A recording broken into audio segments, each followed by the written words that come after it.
Kijiji cha Mwembeni kilijulikana kwa watu wake wachapakazi. Lakini kama ungeuliza jina la mtu mvivu kuliko wote, kila mtu angejibu kwa sauti moja: Halima.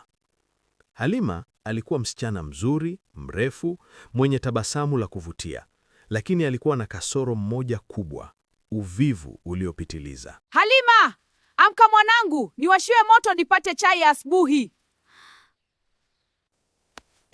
Mama, si jua tayari limewaka? Situpashe maji nje. Unasemaje? Halima, amka sasa!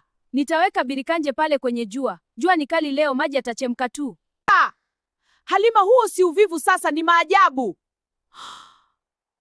Halima, mbona umekaa tu? Hilo birika linafanya nini hapo?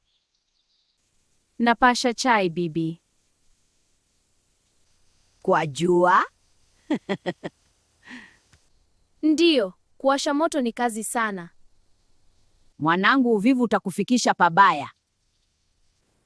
Mama, haya maji yanachemka polepole sana. Kwa sababu jua si jiko, Halima. Kesho atalima kwa kivuli. Nyamaze, msiwe na kelele. Ati furaha gani? Umeona watoto walivyokucheka kwa sababu ya uvivu wako. Uvivu hauzai matunda mwanangu, jirekebishe. Kazi ni baraka mwanangu. Ukifanya kwa bidii utafanikiwa.